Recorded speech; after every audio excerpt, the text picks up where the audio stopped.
Bharatiya Janata party याच्याबरोबर ज्यावेळेस एकनाथ शिंदे आपली शिवसेना घेऊन गेले त्यावेळेस लोकांना असं ठामपणे वाटलेलं की महाराष्ट्रात आता आपल्याला दोन गट बघायला मिळतील। एका बाजूला शिंदेची शिवसेना आणि भाजप असेल म्हणजेच युती, आणि दुसरीकडे अविभक्त राष्ट्रवादी काँग्रेस म्हणजेच अजित पवार आणि शरद पवार एकत्र प्लस उद्धव ठाकरेंची शिवसेना आणि प्लस काँग्रेस अशी महाविकास आघाडी असेल।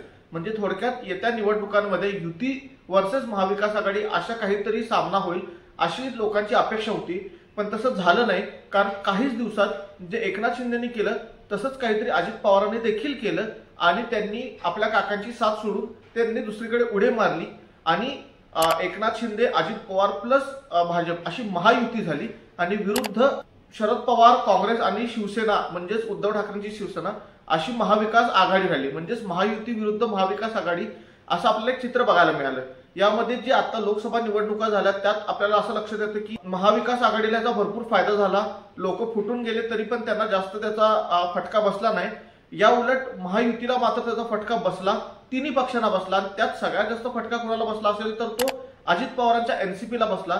त्यांच्याकडे चिन्ह आहे, नाव आहे, सगळं काही आहे, पण तरी त्यांना एकच जागा जिंकता आली, ती पण तटकरेंची जागा होती। त्याच्या व्यतिरिक्त त्यांना स्वतःच्या होम ग्राउंड मध्ये देखील अजित पवारांना आपली जादू दाखवता आली नाही।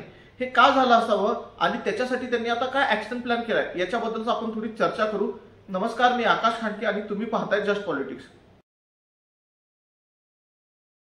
झालेल्या लोकसभा निवडणुकांमध्ये सगळ्यात जास्त नुकसान हे अजित पवारांचं झालं हे आता सर्वांनाच जगजाहीर आहे, पण त्याच्यावर न थांबता येत्या विधानसभा निवडणुकीची त्यांनी जोरदार तयारी सुरू केलेली आहे। अशी आत्ताच न्यूज आलेली आहे की त्यांनी बारामतीमध्ये पराभव जो झाला त्यांच्या पत्नीचा, त्यामुळे तिथले जे पदाधिकारी आहेत त्यांना राजीनामे द्यायला सांगितलेले आहेत।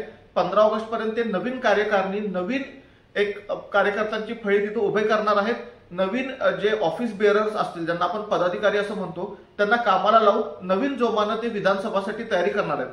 कारण आपल्याला लक्षात घेतलं पाहिजे की लोकसभेमध्ये त्यांनी स्वतःच्या पत्नीला म्हणजे सुनेत्रा पवारांना उभं केलं होतं, त्या पडल्या, पण विधानसभेमध्ये अजित पवार स्वतः तिथून उभे राहतात। ती त्यांची सीट आहे, बारामती विधानसभा संघाची सीट।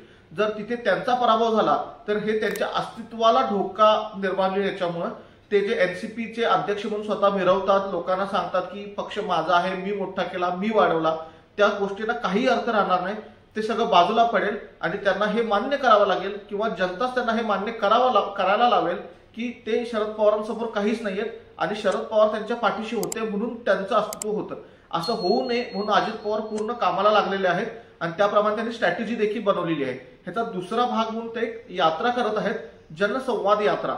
आपल्याला माहिती आहे की याच्या आधी राहुल गांधी यांनी भारत जोडो यात्रेचे 2 टप्पे केले होते, एक नॉर्थ टू साऊथ आणि एक ईस्ट टू वेस्ट केला होता आणि त्याचा त्यांना लोकसभा निवडणुकीत प्रचंड फायदा झाला हे देखील आपल्याला माहिती आहे। तशाच काहीतरी लाईन्सवर सध्या अजित पवार देखील यात्रा करणार आहेत। अशा ज्या या यात्रा असतात या भूतकाळात भरपूर पॉलिटिशियन्सनी केलेल्या आहेत आणि त्यांचा फायदा होतो, कारण यात्रांमध्ये तो पर्टिक्युलर पॉलिटिशियन प्रत्येक माणसाला जाऊन भेटतो, जनसंवाद वाढतो आणि जे वन ऑन वन इंटरॅक्शन होतं तिथं लोकांच्या समस्या समजून घेता येतात आणि त्याच्याबरोबर लोकांना एक दिलासा मिळतो की आपला नेता, आपण ज्याला आपलं काय म्हणतात लीडर मानतो, तो आपल्यापर्यंत पोहोचलाय, तो आपल्या दारात आलाय आणि आपल्या समस्या विचारतोय, ना की आपल्याला त्याच्या दारात जाऊन आपल्या समस्या मांडाव्या लागतात।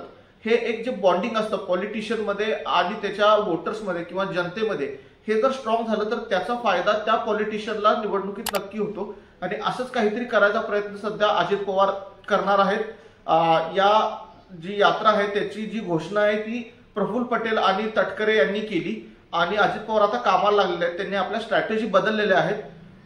यातून सगळ्यातून एक गोष्ट नक्की आहे मात्र की एवढं करून जरी जर त्यांना सक्सेस मिळाला तर चांगलीच गोष्ट आहे, तसा त्यांना भविष्यात उपयोग होईल आणि महायुतीत त्यांचं स्थान भक्कम होईल। कारण मागच्या काही दिवसात आपण पाहिलं की महायुतीत देखील त्यांना तेवढी चांगली वागणूक मिळत नाहीये, आरएसएस देखील त्यांच्या विरोधात बोलतंय। पण हे एवढं करून जरी ते जर फेल झाले तर मात्र त्यांना सांगायला गोष्टी राहणार नाहीत। परत जनतेला हे पटवून देणं की मी सक्षम आहे हे मात्र अजित पवारांसाठी अवघड होईल। आपण बघूया अजित पवार येत्या दिवसात काय करतात आणि विधानसभेच्या निवडणुकांमध्ये अजून काय डेव्हलपमेंट होतात। तुम्हाला आमचे व्हिडिओज कसे वाटतात हे आम्हाला नक्की सांगा, आमच्या चॅनलला सबस्क्राईब करा आणि बेल आयकॉन देखील दाबा, आम्हाला भरपूर लोकांपर्यंत पोहोचायला मदत करा। धन्यवाद।